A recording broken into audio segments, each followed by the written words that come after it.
माने घूमते हुए रांची से जब निकल करके जाते हैं तो आप चाईबासा मेरे एरिया में आप देखेंगे तो वही जंगल, उसी में बहुत ऑर्डिनरी जिंदगी, लाइट है लेकिन कोई बात नहीं, आराम से, नीड और ग्रिड में उनका एक अंतर है।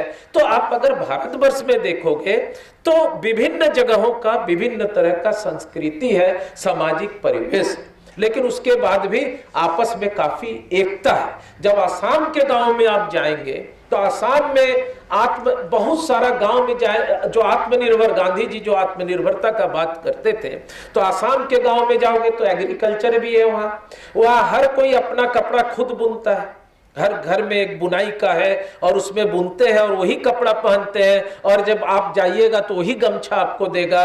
माने और अगर आप जाओगे, जैसे बिहार में जब चल रहा था हमारे, हम तो बिहार से हैं, बाद में झारखंड हुआ, तो जब हम जाते थे लिटरेसी सेंटर में तो उनका एक डिमांड होता था, लेकिन आसाम में कोई डिमांड नहीं था, इसलिए कि उनको कोई जरूरत ही नहीं है आसाम के गाँव में, क्योंकि आसाम का 8-10 जिलों में हम गए हैं, जहाँ समझे हैं, जहाँ के ट्रेनिंग में रहे। तो इस तरह का जो पूरा देश है जिसमें बहुत बड़ा विभिन्नता है, और विभिन्नता में जो एकता है, माने एक माला में पिरोया हुआ है, और इसमें जो भारत ज्ञान विज्ञान समिति का एक महत्वपूर्ण भूमिका रहा था, पूरा जो सांस्कृतिक कला जत्था से लेके एक समझ से लोगों को चेतना में माने विकसित करना, और उसके साथ साक्षरता आंदोलन में लाना, उसके बाद शांति, एकता, संप्रभुता, ये सारी चीजों को जोड़ करके आगे बढ़ाना। तो एक बहुत बड़ा जो माने एक तरफ इन लोग क्या कर रहा है, ये अब कर रहा है कि नहीं, एक भाषा, एक संविधान, इलेक्शन भी है, और आप यहां बैठे हुए हरियाणा और पंजाब के किसान पूरा आंदोलन कर रहे हैं, सड़क पर है, और ये ऐतिहासिक आंदोलन है। को मेरे भारतवर्ष में इस तरह का आजादी के पहले भी इतना बड़ा, इतना लंबा, और सबसे बड़ा चीज कि जब हम इस आंदोलन में जाते हैं तो गजब का स्थिति, एक तरफ लड़ाई है, दूसरे तरफ खाना पीना, जो एक कल्चर है सिख कम्युनिटी और इसका, और हरियाणा और पंजाब भाई भाई, और एक समझ के साथ, माने अहिंसक आंदोलन, पूरा सॉलिडरिटी, समझ के साथ पूरे चीजों को देख करके, शायद इस तरह का हम लोग के उम्र में एक ऐसा आंदोलन जो लंबा चल रहा है और सरकार के विरुद्ध, पूरे बिल के विरुद्ध चल रहा है। तो अब जो बीजीवीएस का मामला है या जनविज्ञान आंदोलन का है कि हमको इस आंदोलन को समझ करके जबरदस्त काम करना चाहिए, और भारत ज्ञान विज्ञान समिति जब इस आंदोलन में यहाँ भी आया और पूरे चीजों को समझा, तो उसके साथ साथ हम लोगों ने एक कॉल दिया आज के दिन, किसान दिवस के दिन, कि हम 10,000 संवाद करेंगे। और वो संवाद कहाँ करेंगे?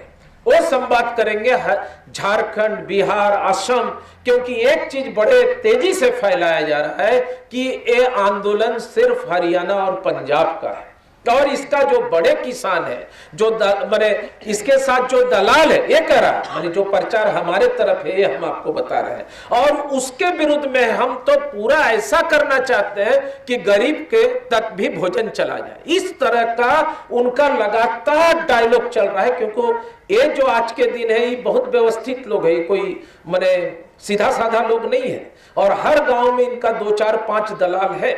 तो इसके विरोध में क्या करना होगा? ज्ञान विज्ञान आंदोलन को काट बनाने के लिए लगातार लोगों और नौजवानों में संवाद करना होगा, मध्यम श्रेणी के लोगों को संवाद करना है, और खास करके झारखंड और बिहार और असम, माने ई पूरा हरियाणा और हिमाचल को छोड़ के, और पश्चिमोत्तर उत्तर प्रदेश को छोड़ के, महाराष्ट्र को छोड़ के, जहां के किसान तो लड़ाई कर रहे हैं, बाकी जगह के किसान इनको आंदोलन में साथ दे, इसके लिए हम लगातार संवाद कर रहे हैं। जो संवाद शुरुआत हुआ है, और आज हम लोग रखे थे कि 10,000 संवाद करेंगे, और जब हम आपसे बातचीत कर रहे हैं तो लगातार हमारे फेसबुक और व्हाट्सएप में आ रहा है कि लगातार संवाद हो रहा है। कल एक जगह में हम देख रहे थे, फेसबुक लाइव था, झारखंड का एक जगह गिरिडीह, जहां 2,500 लोग थे। 2,500 हम कल दिखला रहे तो ओपी बोले कि इसको नेशनल लाइव कीजिए, लेकिन उतना समय हमारे पास नहीं था। अब 2,500 लोग एक गांव में कैसे आ गए? पूरा आसपास का माने पूरा 4-5 ब्लॉक के किसान वहां जमा हुए थे, और पूरा किसान बिल और काला कानून पर सुन रहे थे कि तीनों काला कानून क्या है। तो हमारा जो आज के जिम्मेवारी है, एक तो जो विज्ञान आंदोलन के नाते कि इस तरह का, दूसरा शिक्षा नीति, शिक्षा नीति जो नया आया है, उस शिक्षा नीति तो पूरा के पूरा सारा चीजों को निजीकरण कर देगा।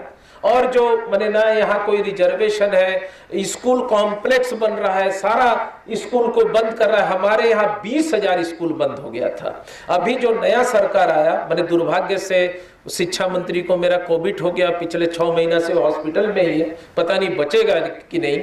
मैट्रिक पास समझ वाला आदमी, वो बोला एक भी स्कूल बंद नहीं होगा। जो 20,000 स्कूल बीजेपी सरकार बंद की थी, आने के बाद सबसे पहले सरकार उन स्कूलों को खोला और चालू किया। ये एक बहुत बड़ा काम झारखंड में हुआ और हम लोग लगातार उनके साथ संवाद कर रहे हैं कि ये शिक्षा नीति के विरुद्ध में आप क्या कर सकते हैं। तो 2-3 चीज है जो आदमी समझ नहीं पाते हैं। जैसे कृषि कानून है, अब हमारे विद्वान प्रोफेसर साहब रखेंगे, कृषि कानून तो राज्य का बात है, पूरा के पूरा सब मैंने लोकसभा संसद को ठेलते हुए सारे चीजों को किया है। तो विज्ञान आंदोलन का इस समय बहुत बड़ा चुनौती है कि किसानों के साथ रह करके किस मुद्दे पर काम करें। तो इधर का चुनौती अलग है जिसमें आप लोग लगे हुए हैं। हम बीजीवीएस हरियाणा, एजीवीएस हरियाणा और हिमा के साथियों को, और खास करके डॉक्टर साहब, आप लोग का अपना डेस्क, पूरा नौजवान लोग इस सारे चीज़ों में लगे हुए, अविनाश और सुभाष जी भी हर दिन सोशल मीडिया में जा करके लोगों से बातचीत कर रहे हैं। हम लोग का चुनौती अलग है, इसीलिए एकता, आप जो सामाजिक और सांस्कृतिक बात कर रहे हैं कि आपका सोचना है कि क्योंकि आप जो अनाज उत्पादन करते हैं वो हम खाते हैं, अगर इधर का अनाज उत्पादन बंद हो जाएगा तो हम तो भूख से मर जाएंगे और रेट इतना बढ़ेगा। और जो राइट टू फूड का सवाल है, क्योंकि जैसे झारखंड है, खनिज पदार्थ में तो जर्मनी का एक राज्य है, उसके बाद दूसरा राज्य है दुनिया में जहां खनिज पदार्थ का एकदम, लेकिन उसका पूरा लूट है। अगर आप कभी रांची स्टेशन में उतरोगे तो आपको रिक्शा वाला मिलेगा ड्राइवर और दारू पिए हुए, और जब आप बात करोगे ना तो बहुत रिएक्ट करेगा। मैंने हम लोग ऐसे आदमी से पूरा लड़ने के लिए तैयार रहता है रिक्शा वाला। तो हम एक दिन, हमारे दोस्त थे, क्योंकि जब आसू का गठन हो रहा था वहाँ, तो उस समय हम लोग उसके फाउंडर मेंबर में थे। बाद में तो आसू बीजे मैंने हम लोग तो अलग हो गए और उन लोग अलग हो गया, अभी तो अलग चीज है। तो एक साथी है प्रोफेसर संजय बसु मल्लिक, जो जल जंगल जमीन को लेकर के काम करते हैं। तब हम आएंगे स्टेन स्वामी के बारे में, हम उनसे पूछे कि इतना रिएक्ट क्यों करता है, क्योंकि हम तो धनबाद के हैं, रांची में रिक्शा। बोला यार ये सब जब मैंने मैकॉन वगैरह बन रहा था सारा चीज, तो इन लोगों का यहाँ सैकड़ों एकड़ जमीन था आदिवासी बेचारा उस समय जब बन रहा था आजादी के बाद, तो पढ़े लिखे भी नहीं थे, तो सारा का सारा जमीन उनका जो पढ़ा लिखा लोग था वो कैप्चर किया, और विस्थापन के बाद जो नौकरी वगैरह मिलना था वो लोग लिया, और इन लोग आज रिक्शा चला रहा है। तो यही अगर एक काला कानून हुआ तो शायद किसानों का, इस क्षेत्र का भी यही होगा जो हमारे यहाँ पूरा के पूरा एक्सप्लॉयटेशन हुआ है। और आज भी आप जब जाओगे तो जो स्थानीय लोग हैं वो माने पर दिन 100 और 150 पर काम करता है, और बाकी जो काम है वो दूसरे लोग करते हैं। तो ये पूरा एक बड़ा लड़ाई है जिसको जोड़ करके हमको माने आगे सोचना होगा। हम समझते हैं कि आज के समय में जो भारत ज्ञान विज्ञान समिति है, क्योंकि भारत ज्ञान विज्ञान समिति को एक समझ है, क्योंकि हम जब लिटरेसी करते थे तो लिटरेसी में था कि डिस्ट्रिक्ट बेस्ड प्राइमर बनाएंगे और जिला में जो इशूड बेस्ड है उसको बनाएंगे। लेकिन अभी क्या कर रहा है, इन लोग पूरा के पूरा सारा चीज को केंद्रीकृत किया है। तो हमें लगता है कि ये सारे चीजों को देखते हुए आने वाले दिन में एक ऐसा माने हो सकता है कि कोविड तो चल रहा है, लेकिन कोविड का तो मैंने हमारा किसान बता दिया कि जब संघर्ष होगा तो कोविड हमारे सामने कुछ भी नहीं है। हम लोग तो 4 आदमी ऐसे ढके हुए रहते हैं, बाकी सब बिना ढका जो हम लोग जाते हैं, और बड़ा आराम से कभी कभी हम लोग भी खोल खाल के रहते हैं कि इनके सामने बैठ करके अगर इससे बात करेंगे तो हम भी अलग लगने लगते हैं। लेकिन उसके बाद भी जो सावधानी है विज्ञान आंदोलन में रहने के चलते उसको तो मेंटेन करना होगा। लेकिन वो संघर्ष में आए तो सारे चीजों को भूल गए।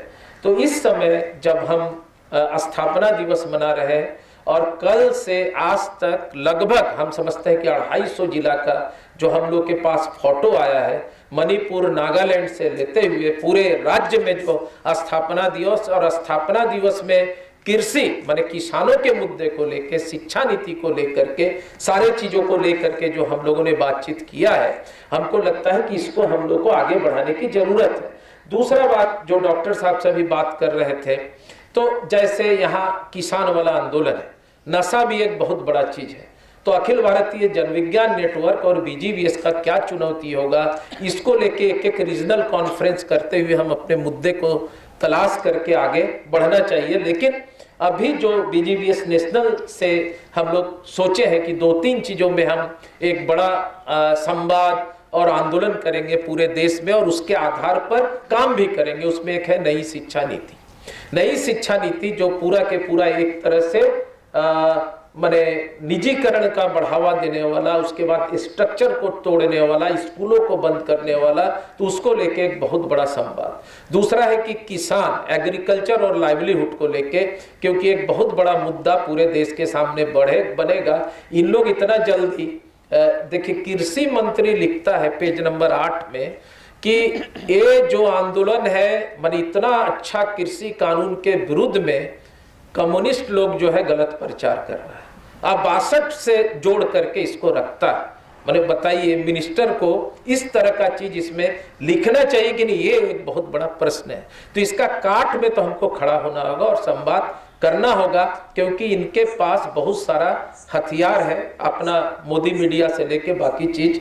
और एक तो एग्रीकल्चर और तीसरा स्वास्थ्य। स्वास्थ्य एक बहुत बड़ा मुद्दा है। अभी हर्षवर्धन जो बहुत बीमार थे दिल्ली में, और एक सरकारी हॉस्पिटल में भर्ती हो गए, और सरकारी हॉस्पिटल में भर्ती होने के बाद इतना बुरा स्थिति उनका हुआ कि वो लैट्रिन में गिर गए, उनको कोई सेंस नहीं रहा, उनको कोई ट्रीटमेंट नहीं हुआ, टॉयलेट गंदा, सारा चीज गंदा।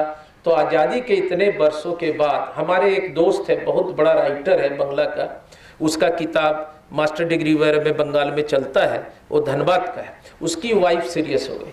अब क्या हुआ कि उसके वाइफ को 5 दिन में 60,000 रुपया खर्चा हुआ एक प्राइवेट। बाद में हम उसको सरकारी हॉस्पिटल में एडमिट किए, वहां से फिर सोर्स लगा के रांची लाए।